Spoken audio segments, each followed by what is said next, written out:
क्या आपने कहीं इतने गहरे गड्ढे के बारे में सुना या देखा है? क्या आप इस प्यारी सी जेलीफिश की असलियत से रूबरू हैं? या फिर क्या आपने किसी ऐसे इंसान के बारे में सुना है जिसने एक मगरमच्छ को पाला हो?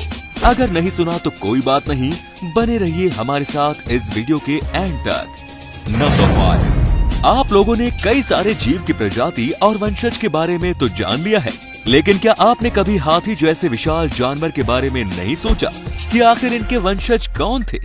कुछ 10,000 सालों पहले इस धरती पर एक विशाल जीव राज किया करते थे, जिन्हें हम आज मैमथ के नाम से जानते हैं, और इन्हें ही आज के मौजूद हाथियों का वंशज भी माना जाता है।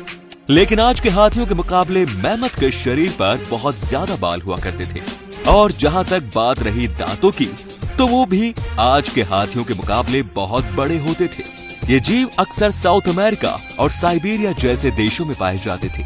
ये मैमथ 13 से 15 फीट तक बड़े हो सकते थे, और इनका वजन 7 टन तक का हो सकता था, और इनके बाल 3 फीट लंबे हुआ करते थे। जैसा कि आपको पता होगा कि हमारी धरती का तापमान कुछ 1000 सालों पहले इतना कम हो गया था कि कई सारी प्रजातियां विलुप्त हो गई, पर मैमथ के लंबे बालों ने इन्हें बचा कर रखा था। इंसानों द्वारा किए गए शिकार की वजह से ये विलुप्त हो गए, लेकिन ऐसा दावा किया जाता है कि रेंगलर आइलैंड पर आज भी इनकी कुछ प्रजातियां मौजूद हैं।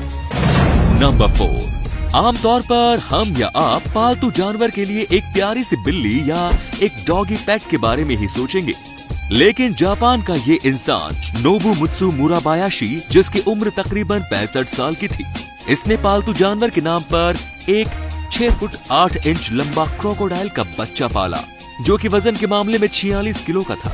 जापान के लोग मुराबायाशी और उसके प्यारे पालतू जानवर को हिरोशिमा शहर के रास्तों पर अक्सर देखा करते थे। केमन मुराबायाशी और उसके पत्नी के साथ रहता था और बड़े मजे से पूरे घर में दिन भर घूमता था। मुराबायाशी ने इस क्रोकोडाइल के बच्चे को 34 साल पहले एक विदेशी पशु त्योहार से खरीदा था। जापान की सरकार ने उस क्रोकोडाइल को एक पालतू जानवर बना के रखने की अनुमति मुराबायाशी को दे दी थी। मुराबायाशी प्यार से उसे कैमन बुलाता था। कैमन के साथ उसका संबंध कुछ ऐसा था कि वो हर रोज उसके दांत साफ किया करता था और हर दिन अपने साथ हिरोशिमा के रास्तों पर टहलाता था, और इन सब की वजह से वो छोटे टीवी शोज में भी आने लगा था, और देखते ही देखते वो एक छोटा मोटा सेलिब्रिटी बन गया। कैमन के पास उसका खुद का बड़ा सा बाथटब भी था नहाने के लिए, और बेचारे मुराबायाशी को अपने घर के दरवाजे हर साल बदलवाने पड़ते थे, क्योंकि उनके भारी पालतू जानवर के चलने से वो कमजोर या टूटने की कगार पर आ पहुंचते थे। नंबर 3, आपने ये तो सुना ही होगा कि खूबसूरत चीजें अक्सर धोखा दे जाती हैं। ऐसा मैं इसलिए कह रहा हूँ क्योंकि आप सबने इंटरनेट पर जेलीफिश की खूबसूरती तो देखी ही होगी, लेकिन इसके जहरीलेपन के बारे में तो शायद ही सुना होगा आपने। दरअसल एशिया और ऑस्ट्रेलिया के समुद्र में पाई जाने वाली ये बॉक्स जेलीफिश एक पारदर्शी मछली है। इन्हें दूसरी मछलियों की तरह आसानी से देखना बिल्कुल नामुमकिन सा होता है।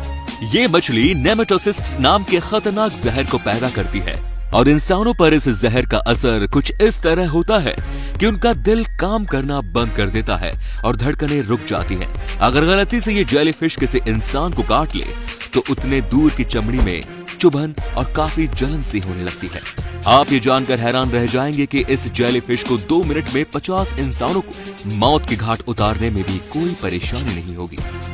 अगर आप इस जेलीफिश के जहरीलेपन के बारे में पहले नहीं जानते थे तो इस वीडियो को लाइक जरूर कीजिए दोस्तों।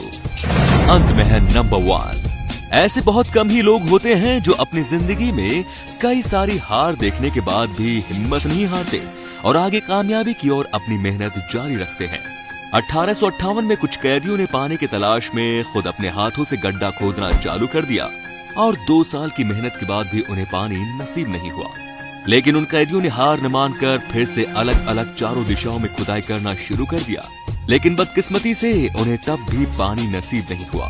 फिर भी उन्होंने हार नहीं मानी और उन चारों में से किसी एक माइन को फिर से खोदना शुरू कर दिया, और आखिरकार 1 साल और खोदने के बाद उन्हें पानी मिल ही गया, और आज के समय से ये गड्ढा हाथ से खोदा जाने वाला सबसे गहरा गड्ढा माना जाता है। तो आज के लिए बस इतना ही दोस्तों, मिलते हैं अगले वीडियो में कुछ और होश उड़ा देने वाले फैक्ट्स के साथ। धन्यवाद।